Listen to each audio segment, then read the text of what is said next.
what they're doing in Minnesota with the strike needs to expand. I think we should be talking about a national general economic strike until this is over. Minneapolis brought out 100,000 people for a general strike on Friday, and the only tool we really have to fight back against ICE terror is to expand and extend that general strike to a nationwide general strike this Friday. No work.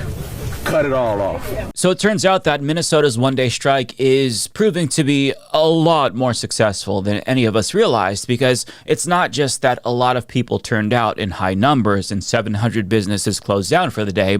They're also getting the Trump regime to start to buckle under the pressure of their demands, and they also apparently scared the shit out of Minnesota-based corporations, 60 of which signed onto an open statement calling for a de-escalation of tensions. And for all of these corporations to come together directly after a general strike to say anything is pretty significant. And my hope was that if their one-day general strike was a success, that would help build momentum towards a national general strike. And I am pleased to report that that is exactly what's happening. You just heard from two celebrities who called for national work stoppages, which feels significant. But they're not the only ones, because Pedro Pascal shared this image to his 11.6 million followers on Instagram, calling for a national strike. And more importantly, he promoted Friday's national shutdown as well, with a link to the organization's website that encourages people to participate by boycotting work, school, and consumer spending for the day. And I get that celebrities no longer have the cultural cachet that they used to have, but them using their platforms for the greater good is still a net positive. Furthermore, them talking about a general strike alone is important because it signifies just how mainstream the idea has become, because a lot of celebrities, let's face it, they are completely out of touch. So if the people at the bottom of our social hierarchy are getting through to those towards the top, that's a pretty good indication that the message is finally being received. And celebrities sharing information about a general strike then creates buzz about a general strike. And then mainstream news outlets like Newsweek then begin to report about how Hollywood is now calling for a general strike too. And this is how you build momentum and work towards something bigger and more impactful. But having said all of that, the mainstreamification of popular movements, it can be a double-edged sword, because there is a real risk of co-optation by elites who are going to try to hijack it and use it for self-promotion, or try to commodify it and turn it into a marketing stunt or water it down. I'm not saying that these celebrities are going to do that, but if other people try to hop on the bandwagon like politicians, then that can actually be something that is dangerous to the cause.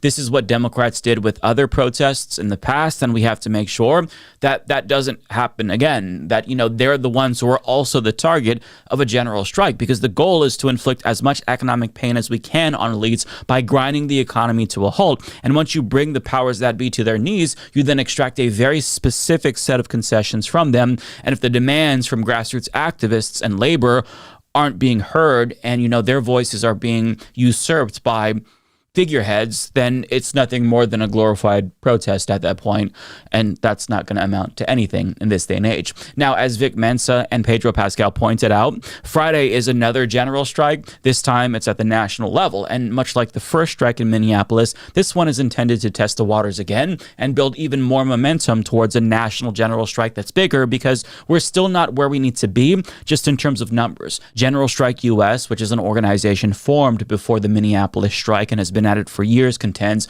that 3.5% of the population, or 11 million Americans, need to participate in order to inflict enough damage to actually get our demands met. And at this point, they've only got 430,000 people on board with their effort. Now, the National Shutdown Organization, which is behind Friday's strike in Minneapolis, doesn't say how many people took their strike pledge, but they do seem to have some real organizational muscle behind them, with endorsements from 5051, tenants' rights organizations, immigrants' rights groups, and also CARE, which is pretty significant. So we're kind of seeing a convergence of civil rights and civil liberties organizations, which is a really important step. And my hope is that both of the separate entities trying to stage a general strike come together as well, because coordination is key for something on this scale to be pulled off. Now, one conspicuous absence from that list of endorsements is labor unions. Don't get me wrong, there's a couple there, but unions are going to be the backbone of any general strike. And in order to have maximum leverage, you need unions across multiple sectors to participate. But even if they haven't signed on to that particular strike, the idea is indeed proliferating in labor circles because, as the American Prospect points out, organized labor in both Minnesota and across the country are talking about ways to escalate. And yes, that does include talks of a general strike, but there's still logistical hurdles that make it difficult for them to hit that 11 million number. Whitney Curry Wimbush writes, over the weekend, workers across sectors met throughout the country to determine their next steps, including striking again for a day, holding an indefinite strike, and building toward a general strike. In 2023, United Auto Workers President Shawn Fain called on unions everywhere to set their contracts to end on May 1st of 2028 so that workers across industries could go on strike that day legally. Union contracts often include a no-strike clause that forbids workers from going on strike, forcing workers to strike only after their contract expires. Workers may also undertake a wildcat strike, which federal law holds is illegal. But that's not enough, workers say. Clearly, we cannot wait until 2028, said Emily Wu Yamasaki, a member of the UAW Local 2320 Legal Services Staff Association and an organizer with the Freedom Socialist Party, speaking on Saturday night at an FSP forum in New York City. A general strike can't be built overnight, they said, but it is more urgent than ever for organized labor to talk about it. And Dan Tricoli of the Twin Cities DSA and Minneapolis Federation of Teachers, he made a really good point in this article about how the ask currently just isn't big enough for a general strike. See, getting ICE out of Minneapolis is a very reasonable demand for a statewide general strike, but Friday's test run of a national general strike is still centered on solidarity with Minneapolis. And to get more Americans on board, you have to get them to absorb the economic costs associated with a work stoppage. It's a risk, right? There's a cost to participating in a general strike.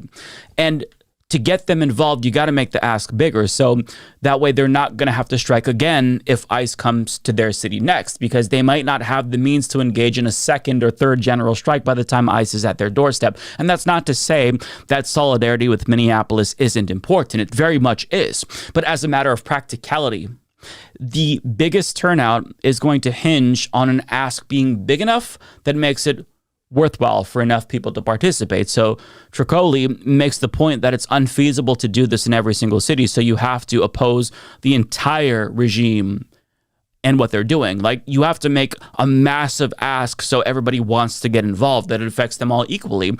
And that means you call on Trump to resign. And that sounds unreasonable. Like, that demand is inconceivable because he would never consider that, right? Well, when the economy is bleeding billions of dollars every single day, elites will fucking move mountains to stop the hemorrhaging. So you need a very, very big ask. But again, to make that demand, to make a demand of that size, you need enough people to participate in big enough numbers to increase the odds of success. Because, you know, success isn't a foregone conclusion, and that's something that we also have to come to terms with. And look, it's still possible that things may have to get even worse before they get better, but the fact that the words national general strike are finally percolating in our national discourse is really, really encouraging. And it's all thanks to the anti-fascist resistance that we're seeing from Minneapolis. They are proving that resistance is effective. And I don't want anybody to think that, like, I'm trying to give them false hope, because at the end of the day, the cynic in me still thinks that a national general strike on a massive revolutionary scale is very unlikely. But the fact that the mere threat of one is now being made and it's causing waves, that is really nice to see, right?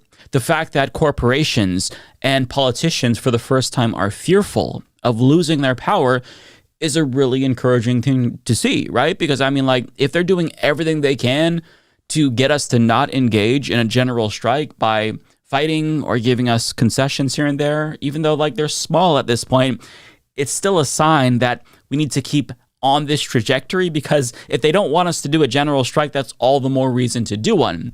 And the reason why they don't want us to do that is because it's the one thing that really threatens the status quo. Because think about it. If you violently revolt, they can shut that shit down with the military like that. But even if they physically force you to go to work, they can't make you do your job. I mean, I guess they could beat you, but having enough manpower to physically beat 11 million people individually and make them work is kind of a difficult thing to pull off.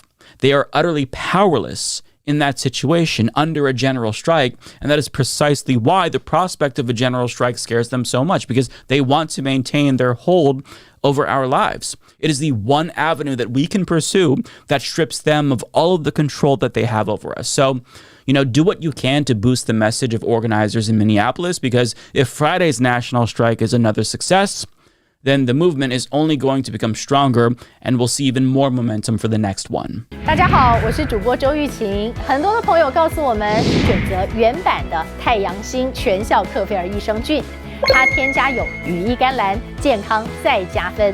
而有睡眠困扰的朋友们，赶快选择蓝色包装这一款晚安加强版，绝对是更有感。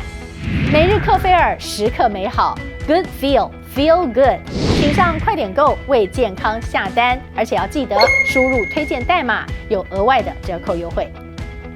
太阳星全效克菲尔益生菌基础版、晚安加强版，新包装改版，内容不变，抽取更方便。